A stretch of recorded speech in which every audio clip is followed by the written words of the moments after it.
Hello दोस्तों, स्वागत है आपका हमारे यूट्यूब चैनल माई एसएससी पे। मैं आज आपको इस सीरीज का एंशिएंट हिस्ट्री सीरीज का दूसरा लेक्चर करवाने जा रहा हूँ। भले ही इसमें थोड़ा टाइम जाए, पर ये जो लेक्चर है बहुत ज़्यादा फ़ायदेमंद है। मैंने पहले पिछली वीडियो में भी आपको बताया था। जो भी नहीं देखे हैं वो ये लेक्चर 1 जाके देख लें। बहुत अच्छे क्वेश्चंस हैं, 15 क्वेश्चंस। लेक्चर 2 में भी 15 क्वेश्चंस हैं। इसी तरीके से वीडियो प्राप्त करने के लिए हमारे चैनल को सब्सक्राइब करें।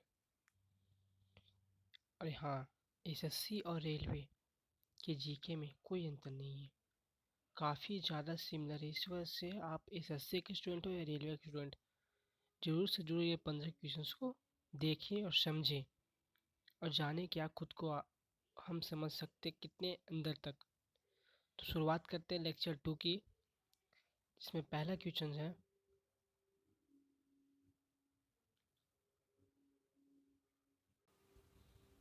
पहला क्वेश्चन है, मनुष्य में अस्थायी निवास की प्रवृत्ति कब आई? कहने का मतलब यह है कि मनुष्य ने कब से अपना घर बनाकर रहना स्वीकार किया। ऑप्शन नंबर ए नवपाषाण काल, ऑप्शन नंबर बी पुरापाषाण काल, ऑप्शन नंबर सी मध्यपाषाण काल, ऑप्शन नंबर डी कांस्य युग यानी कि ब्रॉन्ज एरा में। इसका सही आंसर होगा आपका क्या बोलते हैं इसको, नवपाषाण काल में। सॉरी, इसका सही आंसर होगा, तो इस प्रश्न का सही आंसर होगा आपका नवपाषाण काल। ठीक है, आगे बढ़ते हैं। मनुष्य द्वारा उपयोग में लाई गई पहली अनाज चावल थी। यहाँ पर ध्यान रखिएगा आप लोग कि मनुष्य द्वारा उपजाई ये पहली फसल कौन थी। वो आपकी गेहूं या जौ थी, लेकिन अगर कोई अनाज की बात करें तो वह चावल थी। उसका साक्ष्य कहाँ से प्राप्त हुआ है? तो उसका साक्ष्य में कहाँ से प्राप्त हुआ है? आंसर पता, option number A Pallavaram, B Harappa से, सी कोल्डिवा से, डी अतिरपक्कम से। ठीक है, तो इसका सही जवाब जो होगा आपका सी कोल्डिवा से, जो कि यूपी में है। कोल्डिवा से सबसे पहले चावल का साक्ष्य मिला है। ठीक है, और धान की खेती मेहरगढ़ से मिली है। ठीक है, तो कोल्डिवा याद रखिए आप, जहाँ पर आपका चावल का साक्ष्य प्राप्त हो, जो कि यूपी में है। ठीक है, आगे बढ़ते हैं क्वेश्चन नंबर 3 की ओर। उत्तर पश्चिम भारत में प्रसिद्ध वेसर शैली की शुरुआत किसने की? अब बोलते हैं बेसर शैली होता क्या है भैया? ये अब जो आपका बेसर शैली है, यहाँ पर ध्यान रखिए, ये जो आपका बेसर शैली है, ये उत्तर भारत का जो नागर शैली है, दक्षिण भारत का जो आपका द्रविड़ शैली है, उसका एक मिक्सअप है। इस तरह से उत्तर पश्चिम भारत में प्रसिद्ध वेसर शैली की शुरुआत किसने की? उसका आंसर चालुक्य, शक, पल्लव या प्रतिहार। प्रतिहार के संस्थापक कौन है आपको बताना है कमेंट में। पल्लव के कौन है? श्री विष्णु। शक के कौन है ना? तो शक में एक सबसे प्रसिद्ध शासक आपको बता सकता हूँ, रुद्रदमन प्रथम। ठीक है, चालुक्य याद रखिएगा। इसका सही आंसर होगा आपका चालुक्य। क्या होगा सही आंसर इसका? चालुक्य। ठीक है, उत्तर पश्चिम भारत में प्रसिद्ध वैश्य शैली की शोध किसने की? चालुक्यों ने। आगे बढ़ते हैं। प्रसिद्ध यूनेस्को साइट भीमबेटका गुफा कि मध्य प्रदेश में है, को किस वर्ष खोजा गया? बहुत अच्छा क्वेश्चन है कि प्रसिद्ध एक बहुत फेमस यूनेस्को साइट है एमपी का, है ना, जिसे 2003 में यूनेस्को साइट का दर्जा दिया गया था। एमपी के रायसेन जिला में है भीमबेटका गुफा। इसकी खोज कब की गई थी? ऑप्शन नंबर ए 1990, 45, 1975, 1957। तो इसका सही आंसर जो आपका होगा वो होगा आपका 1957। कैसे 1957? कैसे? क्योंकि डॉक्टर विष्णु श्रीधर ने 1957 में इस गुफा की खोज की थी, जो कि पूरा पाषाण कालीन स्थल है। और 1990 में से वर्ल्ड हेरिटेज साइट का दर्जा दिया, सॉरी 1990 में से नेशनल हेरिटेज साइट का दर्जा दिया गया था, और 2003 में से वर्ल्ड हेरिटेज साइट का दर्जा दिया गया था। फिर अगला क्वेश्चन आता है, किस पुराण में है ना, राजतंत्र के साथ साथ कृषि का भी उल्लेख है। यानी कि उसमें राजतंत्र तो है ही, साथ साथ में कृषि का भी उल्लेख है। तो वायु पुराण, मत्स्य पुराण, अग्नि पुराण या विष्णु पुराण। तो बहुत इंपॉर्टेंट क्वेश्चन है। इसका जो आंसर होगा आपका ऑप्शन नंबर सी अग्निपुराण। ठीक है, क्वेश्चंस पूछ चुके हैं पिछले एसएससी और रेलवे के एग्जाम में। किस वेद में सबसे पहले औषधि का उल्लेख है? किस वेद में सबसे पहले औषधि का उल्लेख है? अथर्ववेद, ऋग्वेद, यजुर्वेद या सामवेद? आंसर सोचे खुद में। अथर्ववेद, ऋग्वेद, यजुर्वेद, सामवेद। सामवेद क्या है? तो गान, जिसमें गीत है। ऋचा का क्या कैसे गाया जाता है वो है। यजुर्वेद क्या है? तो इसमें यज्ञ और क्रियाकलापों का संकलन है। ऋग्वेद में क्या है? तो ऋचा का संकलन है। अथर्ववेद में क्या है? तो जादू टोना है, औषधि है ना। तो सबसे पहले औषधि का उल्लेख अथर्ववेद में किया गया था। Option number A is the correct answer. ठीक है, आगे बढ़ते हैं। प्रमुख महाजनपद कौशल देश की राजधानी कहाँ थी? तो आपको पता है कि कुल महाजनपद कितनी थी? तो कुल महाजनपद 16 थी, जिसका विवरण अंगुत्तर निकाय बौद्ध ग्रंथ में मिलता है। ठीक है, ऑप्शन नंबर ए जो आता है आपका पोटली। ये भाई पोटली क्या है? तो ये जो पोटली है ना, ये अस्मक की राजधानी है। अस्मक कौन है? तो गोदावरी नदी के तट पर दक्षिण भारत का एकमात्र महाजनपद है अस्मक। ठीक है, क्या नाम उनका? उसका नाम है अस्मक। ठीक है, यहाँ में याद रखिएगा आप लोग, अस्मक।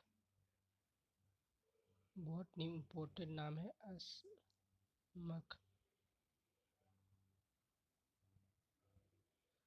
ठीक है, जो हो गलती अस्मक समझ जाइएगा।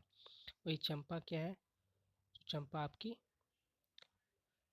अंग राजधानी की राजधानी है। और विराटनगर क्या है? तो मत्स्य की है। और वही श्रावस्ती क्या है? तो कौशल देश का है। तो option number D is the right answer, क्योंकि कौशल देश की राजधानी क्या है? श्रावस्ती। क्यों? क्योंकि जो आपके महात्मा बुद्ध थे, उन्होंने सबसे अधिक उपदेश श्रावस्ती में दिए थे और पहला उपदेश सारनाथ में। ऋग्वैदिक काल का कालक्रम क्या है? यानी ऋग्वैदिक काल कब से कब शुरू होता है, कब से कब खत्म होता है? एक ऋग्वैदिक काल है, एक उत्तर वैदिक काल है। 1500 से 500 तक चलता है। 1450 से 900 तक चलता है। बीसी बिफोर क्राइस्ट यानी ईसा पूर्व 1500 से 1000 ईसा पूर्व तक चलता है। 1000 से 600 ईसा पूर्व तक चलता है। यहाँ पर आपको बीसी का मतलब समझते हैं सब लोग। 1500 से 500, 1450 से 900, 1500 से 1000, 1000 से 600। तो बहुत बढ़िया जवाब। इसका जो सही आंसर होगा वो आपका 1500 से 1000, ऑप्शन नंबर सी। ठीक है, ऑप्शन नंबर सी इसका करेक्ट आंसर होगा। यहाँ से आप अगर बात करें तो उत्तर वैदिक काल, ये जो चलता है, ये उत्तर वैदिक काल का चलता है। किसका? उत्तर वैदिक काल का चलता है। याद रखिएगा, उत्तर वैदिक काल का चलता है। ठीक है, 1000 से 600, कहीं कहीं 500 भी होता है। आजीवक संप्रदाय की स्थापना किसने की? अब बौद्ध धर्म और जैन धर्म से हटकर एक और संप्रदाय, आजीवक संप्रदाय। ठीक है, इसकी स्थापना किसने की? भद्रबाहु, महावीर स्वामी, मखलीपुत्र कौशाल या बिंदुसार? तो भद्रबाहु जो आपके थे वो दिगंबर के क्या बोलते हैं उनको, दिगंबर दिगंबर के गुरु थे, है ना। जब जैन धर्म दो भागों में बढ़ गया, श्वेतांबर दिगंबर, तो दिगंबर के गुरु भद्रबाहु हुए। ठीक है, और महावीर स्वामी तो आपको पता है कि 24वें तीर्थंकर थे। मखलीपुत्र कौशाल इज द राइट आंसर। आजीविक संप्रदाय की स्थापना किसने की? मखलीपुत्र कौशाल ने। बिंदुसार, बिंदुसार आजीविक संप्रदाय के अनुयायी थे, ना ही कि संस्थापक थे। संस्थापक कौन थे? तो option number C is the Makhliputra Kaushal. बहुत इंपॉर्टेंट, याद रखिएगा आप लोग। आर्य समाज की आर्य समाज की दूसरी सबसे बड़ी प्रशासनिक इकाई क्या थी? आप लोग ऑप्शन से बताइएगा कि आर्य समाज कुल कुल कितनी प्रशासनिक इकाई में बटी हुई थी। ठीक है, ऐसे मैं बता सकता हूँ। इसका जो आंसर होगा ऑप्शन नंबर सी, क्या होगा? ऑप्शन नंबर सी जन होगा। ठीक है, ये दूसरी सबसे बड़ी इकाई थी। पहली सबसे बड़ी इकाई राष्ट्र थी, तीसरी सबसे बड़ी इकाई विश्व थी, और चौथी ग्राम थी। आप लोग बताइएगा कुल कितने हैं। ठीक है, आर्य सभा में गविष्ठी, ये भाई ये बोलते गविष्ठी, एक शब्द प्रयोग किया गया गविष्ठी, जिसका अर्थ क्या होता है? तो आर्य सभा में जो उस समय जो आर्य समाज थी ना, सॉरी, सभा की जगह समाज की जगह सभा हो गई। तो आर्य समाज में गविष्ठी का अर्थ होता था क्या? गाय पालन, गौ युद्ध, गौ हत्या या गौ की खोज। तो आर्य समाज में ना ये जो गौ हत्या है ना इसे अघन्य बोलते थे। गौ की जो हत्या होती थी उसे अघन्य बहुत बड़ा पाप बोलते थे। ठीक है, यानी गौ की जो खोज होती थी, या अभी बोल सकते हैं कि गौ के लिए जो खोज वोज है ना, इस तरीके से गौ युद्ध या गौ की खोज दोनों सिमिलर से मैच करता है, लेकिन गौ की खोज ही सही चलता है। ठीक है, तो गाय की खोज ही का अर्थ होता है गविष्ठी। ठीक है, गविष्ठी याद रखिएगा। क्या होगा आंसर? गविष्ठी, ऑप्शन नंबर डी। प्रसिद्ध वैदिक सभ्यता में सभा किन लोगों की बैठक होती थी? अब भैया बोलते हैं कि सभा और समिति ना प्रजापति की दो पुत्रियां हैं। ठीक है, सभा सभा और समिति प्रजापति की दो पुत्रियां। उत्तर वैदिक काल में सभा और समिति प्रजापति यानी कुछ समय के प्रख्यात देवता प्रजापति के गुरु की पुत्रियां कौन थी? सभा समिति। तो उनमें से सभा किन के लिए बैठक होती थी? तो होता था आपका क्या? ऑप्शन नंबर ब्राह्मण, जनता, पुलिस या मंत्री दल। तो इसका जो आंसर होगा वो आपका ब्राह्मण होगा। ब्राह्मण के लिए सभा। ठीक है, ब्राह्मण के लिए सभा, याद रखिएगा आप लोग। ऑप्शन नंबर ए इसका राइट आंसर है। और ब्राह्मण के लिए सभा, जनता के लिए समिति, है ना। और पुलिस को उग्र कहा जाता था। ठीक है, उस समय किसमें? वैदिक सभ्यता में। ठीक। महात्मा बुद्ध के चार आर्य सत्य का स्रोत क्या है? बहुत अच्छा क्वेश्चन है। महात्मा बुद्ध ने चार आर्य सत्य दिए थे, 8 अष्टांगिक मार्ग दिए थे, है ना। तो महात्मा बुद्ध ने चार आर्य सत्य दिए थे, उसका स्रोत क्या है, वो कहाँ से दिए थे? ऑप्शन नंबर ए छांदोग्य उपनिषद से, बी कठोपनिषद से, सी सांख्य दर्शन से, डी चाणक्य दर्शन से। ठीक है, तो इसका जो आंसर होगा वो होगा आपका छांदोग्य उपनिषद से। ठीक है, option number is the right answer for question number 13। ठीक है, क्या होगा? छांदोग्य उपनिषद से। इसी में सबसे पहले ना, छांदोग्य उपनिषद, इसी में सबसे पहले आपका वैष्णव धर्म का उल्लेख किया गया था। बहुत इंपॉर्टेंट क्वेश्चन से, याद रखिएगा। लेकिन वैष्णव धर्म का सबसे पहले उल्लेख किसमें मिलता है? लेकिन मत्स्य पुराण में ही विष्णु के 10 अवतारों का उल्लेख मिलता है, ये भी याद रखिएगा आप लोग। निम्न में से कौन छह दर्शन में शामिल नहीं है? अब बात करते हैं कि कुल दर्शन जो है ना, जो हमारे जो प्रारंभिक हमारे जो क्या पूर्वज थे, उनके जीवन में कुछ दर्शन शामिल थे, जैसे कि सांख्य दर्शन, न्याय दर्शन, चावक दर्शन, मीमांस दर्शन, उत्तरी मीमांसा, पूर्वी मीमांसा, वैशेषिक, है ना, चावक दर्शन, इस सब तरीके से। तो कुछ 6 दर्शन, कुल मिला जुला के 7 दर्शन थे, जिसमें से 6 दर्शन बहुत इंपॉर्टेंट थे, जिसे 6 दर्शन बोलते थे। तो उन्हीं में से कौन शामिल नहीं है? तो न्याय है, हाँ न्याय शामिल है। सांख्य है, सांख्य भी शामिल है। मीमांसा यानी पूर्वी मीमांसा, उत्तरी मीमांसा, दोनों शामिल है, दोनों शामिल है। ऑप्शन नंबर जो सी है आपका, यानी कि चावक, वो नहीं शामिल है। किसमें? जो 6 दर्शनों में। तो याद रखना, चावक का दर्शन आपका 6 दर्शनों में शामिल नहीं है। ठीक है। ऋग्वेद में सबसे सर्वाधिक उल्लेख किस नदी का किया गया? बहुत मोस्ट इंपॉर्टेंट क्वेश्चंस। ऋग्वेद में सबसे सर्वाधिक उल्लेख किस नदी का किया गया है? तो आपका क्या आंसर होगा? गंगा, सिंधु, क्या होगा? गंगा, सिंधु, सरस्वती, सतलुज।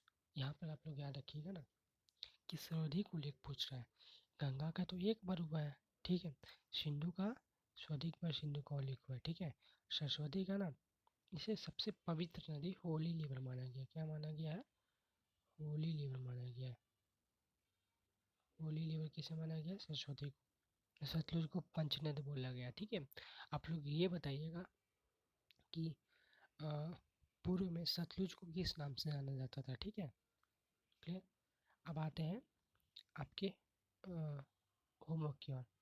क्वेश्चन क्या है कि किस जैन तीर्थंकर के पुरुष या महिला होने पे श्वेतांबर और दिगंबर के बीच मतभेद है?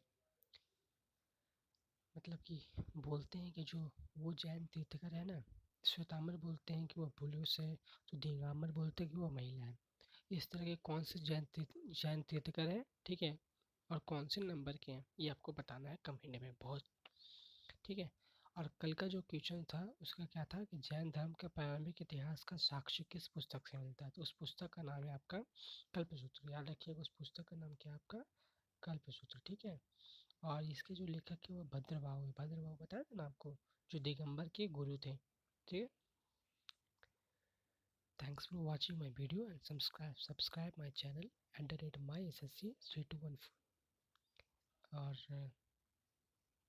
मैं जानता हूँ ये वीडियो यहाँ तक कोई अधिकतर कम ही देखेंगे, लेकिन मैं कहना चाहूँगा कि मेरे में कुछ कमी है, लेकिन मेरे पढ़ाने के तरीके में कुछ कमी नहीं है। मैं आपको जो भी सोर्स दे रहा हूँ बहुत काम लायक है। एनसीईआरटी हिस्ट्री के 15-15 क्वेश्चन करके अगर मैं 5 लेक्चर भी दे तो 75 क्वेश्चन में एनसीईआरटी हिस्ट्री ख़त्म कर दूंगा मैं, इसका मैं प्रॉमिस करता हूँ आप सबसे। और बहुत बहुत बहुत ज़्यादा फ़ायदेमंद है ये लेक्चर्स आपके लिए। बस 15 मिनट का लेक्चर है, बस ज़्यादा नहीं, 15 मिनट का टाइम लेगा और 15 क्वेश्चन तो करेगा साथ में और अदर नॉलेज लेगा। ठीक है, thank you and subscribe my channel for next video.